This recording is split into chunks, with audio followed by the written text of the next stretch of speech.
Ça revient de droit à la commune. C'est une compétence qui est transférée aux communes. Je veux dire le volet jeunesse. Et je suis très ravie et heureuse de voir que ces assises qui débutent ce matin, à savoir les états ou alors l'état de lieu de la jeunesse des Bicoques soient effectives. Je pense que à l'aube des élections ou alors des échéances politiques programmées, il est question de mettre cette jeunesse à l'abri de toutes les manipulations et toutes les instrumentalisations qui sont faites autour de cette jeunesse oisive ou alors cette jeunesse qui se sent, je peux dire, je vais donner un gros mot, larguée par les pouvoirs publics ou alors l'État.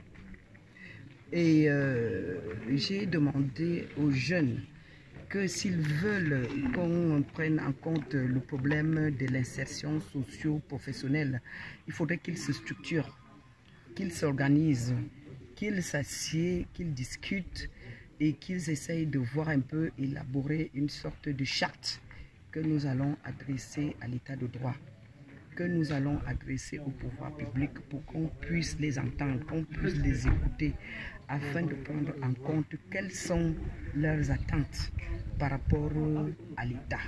Vous assumez de mener cela sur le bon chemin? Oui, tout à fait. Et je leur ai dit que je me prononce et que je suis prête à être ce courroie-là. Parce que, voyez-vous, Bicoque a vraiment mal en sa jeunesse.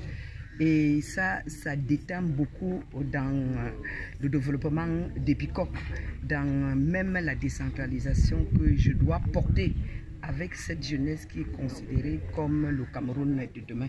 J'ai besoin de ma jeunesse. J'ai besoin d'une jeunesse saine. J'ai besoin d'une jeunesse active. J'ai besoin d'une jeunesse citoyenne et j'ai besoin d'une jeunesse responsable. Et ça, je ne peux pas le faire seul. J'ai besoin que l'État de droit m'accompagne.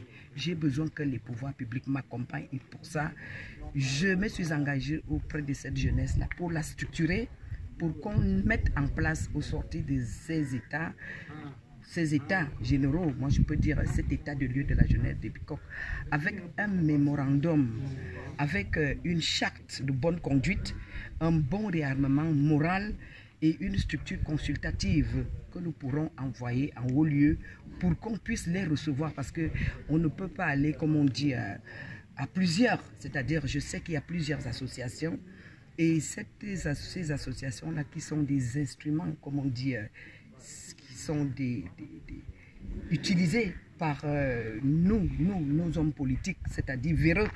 Donc il est question qu'on mette en place une fêtière, c'est-à-dire une fêtière des associations des jeunes qui existent, qui sera un organe consultatif qu'on pourra envoyer plus loin et qui sera écouté et qui pourra porter, comme on dit, tout ce que la jeunesse, tous les rancœurs et tous les problèmes portés ou alors voulu, les attentes qu'ont la jeunesse des Bicoques. Madame le maire, on va profiter, vous êtes le chef de l'exécutif communal à Bicoque.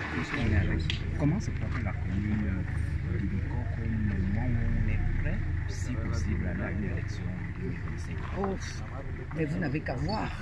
Ça se voit comme le nez sur le visage. Le Bicoque est en pleine transformation. Bicoque est en train de faire sa mue. Bicoque est en train de faire sa métamorphose, comme vous avez vu, qui passe du statut de village à un statut de ville. Vous avez vu la future radio communautaire que nous allons inaugurer dans 1 ou 2 mois.